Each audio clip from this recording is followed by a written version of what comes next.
एक समय की बात है, एक गांव में सफेद साड़ी वाली चुड़ैल का आतंक था। चुड़ैल रात भर गांव में घूमती और गांव का जो भी आदमी उसे दिखाई देता उसे वो घायल कर देती। अरे कोई तो बचाओ, मर गया रे। एक रात हरिया अपने खेत से अपने घर लौट रहा था कि तभी अचानक उसके सामने चुड़ैल आ जाती है। अरे बाप रे, ये चुड़ैल कहां से आ गई? आज तो मैं गया काम से।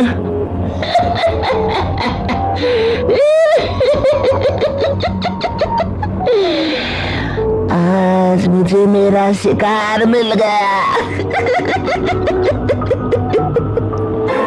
अरे चुड़ैल दीदी, मुझे छोड़ दो।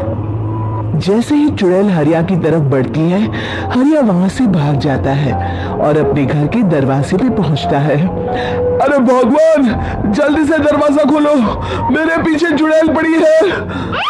हरिया की पत्नी जल्दी से दरवाजा खोल देती है। अरे आप इतना हाफ क्यों रहे हैं? अरे मेरे पीछे चुड़ैल पड़ी है, आज तो मैं बाल बाल बच गया। जल्दी से सभी दरवाजे और सभी खिड़कियों को बंद करके बत्ती बुझा दो। तभी चुड़ैल हरिया के घर के पास पहुंच जाती है। अरे वो आदमी कहाँ गायब हो गया? मैं भी देखती हूँ आखिर कब तक बचेगा। मैं अपने शिकार को इतनी आसानी से नहीं छोड़ती। इतना कहकर चुड़ैल वहां से चली जाती है। वहीं दूसरी तरफ हरिया और उसकी पत्नी दोनों अपने घर की खिड़की से ये सब देख रहे होते हैं। अरे बाप रे, ये तो बड़ी डरावनी चुड़ैल थी। अगले दिन ये बात आग की तरह पूरे गांव में फैल जाती है और धीरे धीरे लोग चुड़ैल के डर के मारे शाम होते ही अपने घरों से बाहर निकलना बंद कर देते हैं। कुछ दिनों के बाद भाई, मैंने तो इस चुड़ैल के डर के मारे रात को अपने खेतों को पानी देना बंद कर दिया है। कहीं मेरी फसल सूख गई तो मैं तो कहीं का नहीं रहूंगा। साहूकार का कर्जा कैसे चुकाऊंगा? अरे भाई, पूरे गांव वालों का यही हाल है। पता नहीं ये चुड़ैल हमारे गांव में कहां से आ गई। फिर एक दिन गांव के पास वाली नदी के किनारे एक बहुत बड़े तांत्रिक के आने की बात कुछ गांव वालों को पता चलती है। वो लोग जाके ये बात गांव के मुखिया को बताते हैं। मुखिया जी, नदी के किनारे एक बहुत ही पहुंचे हुए तांत्रिक बाबा आए हैं। हमें उनसे मदद मांगनी चाहिए। मैंने सुना है वो बड़े बड़े भूतों और चुड़ैलों को अपने वश में कर लेते हैं। मुखिया जी सभी गांव वालों को लेकर उस तांत्रिक के पास पहुंच जाते हैं। ओम फट स्वाहा, ओम फट स्वाहा। तभी तांत्रिक अपनी बंद आंखों को खोलकर कहता है, क्या बात है? तुम सब लोग यहाँ क्यों आए हो? मुखिया जी उस तांत्रिक को सारी बात बता देते हैं। अच्छा, तो ये बात है। और तांत्रिक अपनी आंखों को बंद कर लेता है। मैं देख रहा हूँ तुम्हारे पूर्वजों ने बहुत पाप किए थे, जिससे ये गांव अब श्रापित हो चुका है। उसी के फल स्वरूप तुम्हारे गांव में चुड़ैल आई है। ये चुड़ैल बहुत खतरनाक है, ये किसी को नहीं छोड़ेगी। हे भगवान, मर गए रे, अब क्या होगा? तभी गांव के मुखिया जी कहते हैं, बाबा, इस चुड़ैल से हम सबको बचा लीजिए। कोई तो उपाय होगा। उसका सिर्फ एक ही उपाय है। सभी गांव वालों को बारी बारी हर दिन अपनी आधी फसल उस पहाड़ी के ऊपर बनी काली गुफा में छोड़ के आनी होगी। तभी उस चुड़ैल की भूख मिटेगी और श्राप का प्रभाव खत्म हो जाएगा और तुम सब जिंदा बच जाओगे।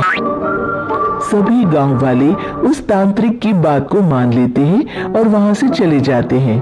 फिर अगले दिन से रोज उस गांव के लोग बारी बारी से अपनी आधी फसल उस काली गुफा के पास जाकर रखाते। कुछ दिनों बाद हरिया की बारी आती है। बाप रे, आज तो मेरी बारी है उस काली गुफा में जाने की। क्या करूं? वो तो बड़ी खतरनाक चुड़ैल है। मेरे तो हाथ पैर कांप रहे हैं। फिर हरिया डरते डरते अनाज की बोरियां अपनी बैलगाड़ी में लाद देता है। तभी हरिया की पत्नी उससे कहती है, देखो जी, संभल के जाना और किसी भी हालत में शाम होने से पहले वापस आ जाना। उस चुड़ैल का कोई भरोसा नहीं है जी। हरिया बैलगाड़ी में बैठते हुए कहता है, भगवान, मैं क्या वापस आऊंगा? लगता है अब तो मेरी खबर ही आएगी। इतना कहकर हरिया वहां से चला जाता है। रास्ते में जंगल से गुजरते हुए हरिया की बैलगाड़ी का एक चक्का बड़े गड्ढे में फंस जाता है। हे भगवान, अब ये क्या मुसीबत है? हरिया नीचे उतर के पूरी ताकत से अपनी बैलगाड़ी को गड्ढे से निकालने की कोशिश करता है। बहुत देर मेहनत करने के बाद हरिया की बैलगाड़ी उस गड्ढे से बाहर निकल जाती है। हे भगवान, अब तो शाम होने वाली है। आज तो मैं गया काम से। जैसे तैसे हरिया काली गुफा में पहुंच जाता है। अरे मर गया रे, यहाँ तो चारों तरफ डरावना माहौल है। मैंने यहाँ आने में बहुत देर कर दी, कहीं चुड़ैल नाराज ना हो जाए। हरिया अनाज की बोरियां वहां रख के जैसे ही जाने लगता है, तभी उसे किसी के आने की आवाज सुनाई देती है। हरिया एक कोने में छुपकर अंदर देखने लगता है।